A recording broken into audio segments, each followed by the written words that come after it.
So we're diving deep into Halloween this time. Oh, yeah, it's a good one. Buckle up because the story behind this holiday, It's a doozy. it's way more than spooky costumes and candy corn. Yeah. We're talking ancient rituals, spirits, Right. a whole lot of history. Effing That would make even the most stoic pumpkin spice latte drinker say, whoa, that's spooky. It really is fascinating how much history is baked into a holiday we mostly associate with.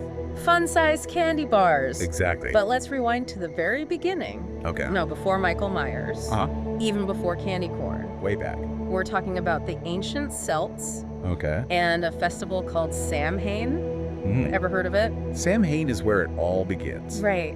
For the Celts, this time of year, around October 31st, Yeah. wasn't just about the leaves changing and pumpkin spice everything. Yeah. It was the end of the harvest season, the start of a long, dark winter. Yeah. And they believed it was a time when the boundary between the living and the dead became dangerously thin. Okay, see, even just hearing that sends a little shiver down my spine. I can imagine. So picture this, it's dark, Yeah. maybe a little foggy, Oh, for sure. and the Celts are gathered around bonfires, believing that on this night, spirits can walk among them. There's a scary thought. I bet. So how did they handle that? I mean, besides huddling around a bonfire, Well, imagine thinking you might bump into a spirit on your way home. right? They believed wearing costumes and masks could either appease or ward off those spirits. Oh, interesting. Think of it as less about looking cute for a party Yeah. and more about, survival. Wow, so our modern day Halloween costumes are like a faint echo of that ancient need to blend in with the spirit world. That's right. I never realized how deeply rooted this holiday is. Oh, it goes way back. And the Celts didn't stop at costumes? No, they did not. Food played a big part in Samhain too, but we're not talking fun-sized Snickers here. No, not quite. Okay, so what did they do? Spill some tea? Or should I say mead? Uh-huh. Very good. They'd make offerings of food and drink to appease the spirits, Interesting. believing it would bring good fortune in the coming year. Okay, This wasn't just a fun celebration. right. It was deeply intertwined with their beliefs about the afterlife and the cycles of nature. Wow. Life and death, light and darkness all intertwined. That puts a whole new spin on bobbing for apples, doesn't it? Yeah, you could say that. It's incredible how much richer our understanding of something like Halloween becomes when we understand its historical context. Definitely. But as we know, history is constantly evolving. That's right. What happened when Christianity started to spread? Did Samhain just vanish overnight? Not quite. It's not that easy to erase centuries of cultural practices, especially when they're so deeply ingrained in a culture's beliefs.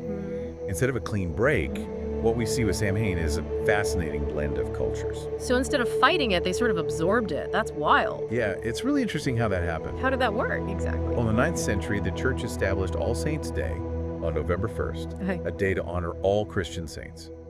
And to further solidify this connection, they placed All Hallows' Eve, Which is this? the evening before All Saints' Day, right on October 31st, coinciding with the traditional date of Samhain.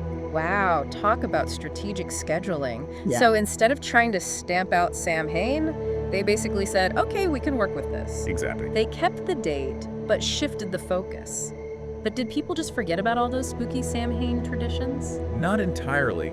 Think about it this way, you can change the name of a dish, Right.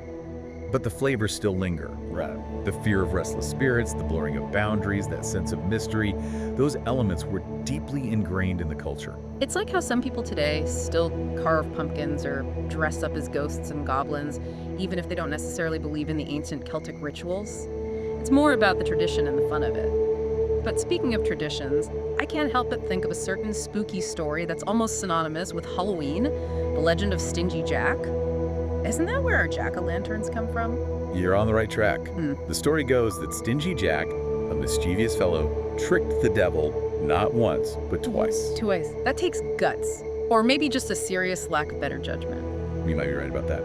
Anyway, because of his trickery, when Jack died, he was denied entry to both heaven and hell, doomed to wander the darkness for eternity with only a burning coal inside a hollowed-out turnip to light his way. So that's why we carve spooky faces into pumpkins every year, to ward off the spirit of a guy who played pranks on the devil.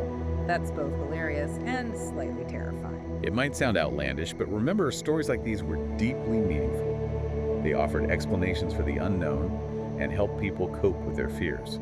And it's fascinating how the legend evolved. when Irish immigrants who were very familiar with the tale of Stingy Jack arrived in America in the 19th century. They brought the tradition with them, but they quickly discovered that pumpkins abundant in their new home were far easier to carve than turnips. And that, my friends, is how a spooky Irish turnip became the iconic American jack-o'-lantern. It's amazing how traditions can adapt and evolve as they cross borders and cultures. But what about trick-or-treating? Did that come from the Irish too? The practice of going door to door for treats does have ancient roots, but it wasn't part of the Irish Halloween tradition. Trick-or-treating as we know it is actually an American invention emerging in the early 20th century. Really? I had no idea. I always assumed it was some ancient practice passed down through generations. So Halloween as we celebrate it today is a real melting pot of traditions, customs, and spooky stories passed down through centuries.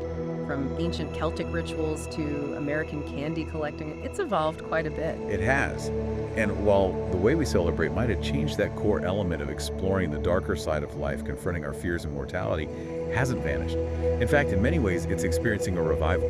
A revival? You mean like Halloween is having a spooky renaissance? Tell me more. It absolutely is. There's a growing movement towards reclaiming the authenticity of the holiday. You see it everywhere, from the popularity of more historically accurate costumes to the rise of pagan and Wiccan practices. People are hungry for genuinely spooky experiences that go beyond the sugary surface. So it's not just about haunted houses and horror movies anymore, though I have to admit, I do love a good Halloween scare.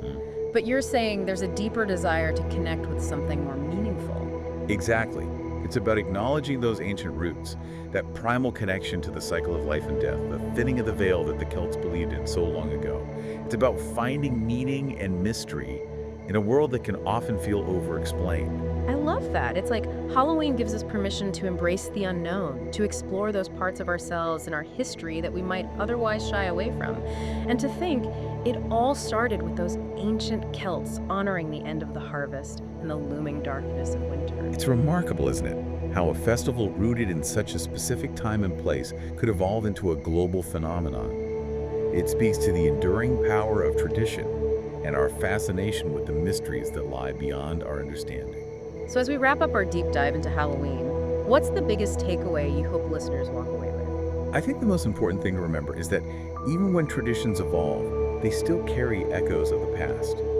Halloween, with its blend of ancient fears, community celebrations, and yes, even sweet treats, reminds us that we're part of a continuum stretching back through time. Beautifully said. So this Halloween, while you're out there enjoying all the festivities, take a moment to remember